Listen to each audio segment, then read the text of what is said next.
Everyone, welcome to my channel. आज मैं आपको एक्सप्लेन करने वाली हूँ I wanna be superstar GL series episode 4 की पूरी कहानी।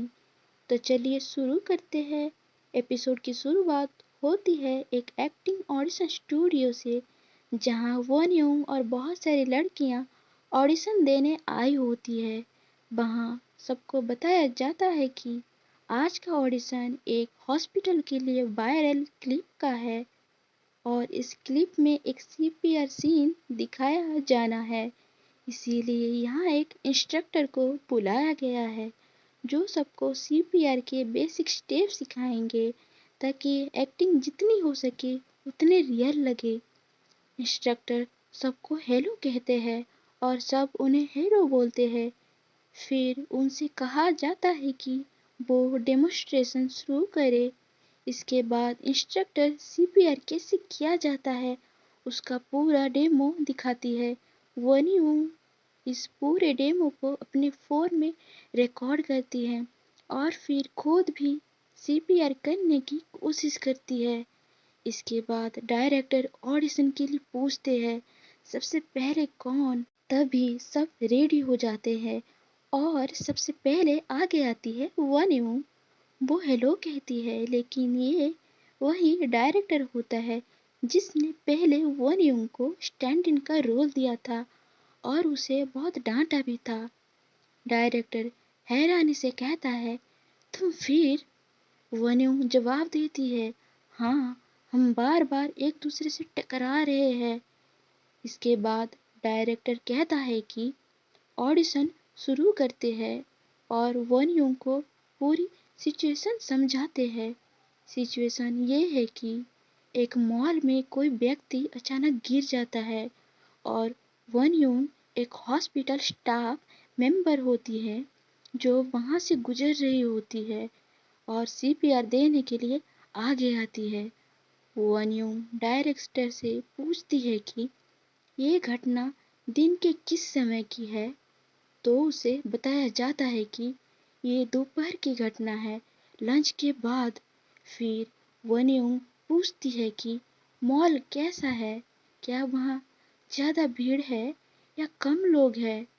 डायरेक्टर बताते हैं कि ये एक फेमस डाउनटाउन मॉल है जहाँ बहुत ज़्यादा भीड़ होती है और लोग चारों तरफ इकट्ठा हो जाते हैं।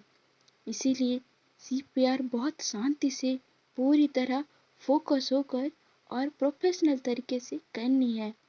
और ये भी बताया जाता है कि वो व्यक्ति बच जाएगा। इसके बाद वन्यू रेडी हो जाती है, कैमरा रोल होता है और एक्शन बोला जाता है। सीन शुरू होते ही वन्यू चिल्लाती है, कोई गिर गया है। फिर वो कहती है, तुम। सब लोगों से कहती है कि पीछे हट जाए, हवा के लिए जगह चाहिए। इसके बाद वो सीपीआर शुरू करती है, जिसके बाद डायरेक्टर उसे देख के हंसने लगता है। अब अगला सीन दिखाया जाता है कि विन का जो घर में अकेली होती है, अचानक उसे घर में एक नया कमरा दिखाई देता है।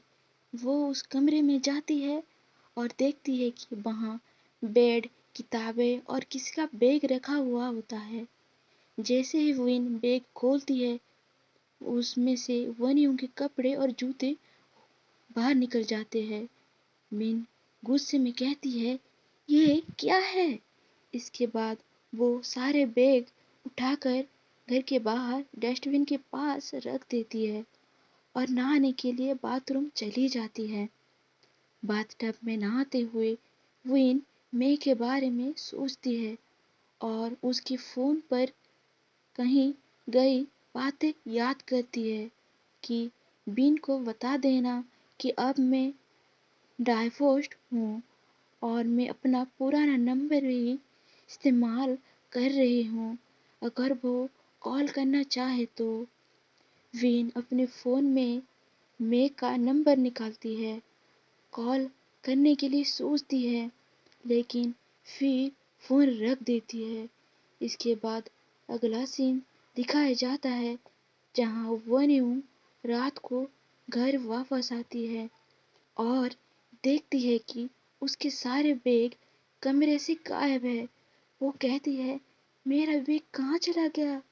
اس کے بعد وہ نہانے کے لیے باتھ روم جاتی ہے اور کہتی ہے کہ اس کے پاس تو ایک تولیہ بھی نہیں ہے۔ وہ یوں بال دھو رہی ہوتی ہے، تبھی اچانک لائٹ چلی جاتی ہے۔ وین اپنے کمرے سے باہر آتی ہے، فون کی ٹارچ آن کر کے چیک کرتی ہے اور کہتی ہے سب نارمل لگ رہا ہے، شاید پاور ڈیف ہوا ہوگا۔ تبھی ون یونگ باتھ روم سے باہر آتی ہے کھلے بالوں کے ساتھ۔ اندھیرے میں اسے دیکھ کر وین ڈر جاتی ہے اور بے ہوش ہو جاتی ہے۔ اسی دوران لائٹ واپس آ جاتی ہے اور ون یونگ وین کو ہوش میں لانے کے لیے سی پی آر دینا شروع کرتی ہے۔ اس کے بعد وین کو ہوش آ جاتا ہے، لیکن جیسے ہی وہ ون یونگ کو کھلے بالوں میں پھر سے دیکھتی ہے تو وہ ڈر جاتی ہے اور زور سے چلانے لگتی ہے۔ اور اسی کے ساتھ ایپیسوڈ 4 یہیں پر ختم ہو جاتا ہے۔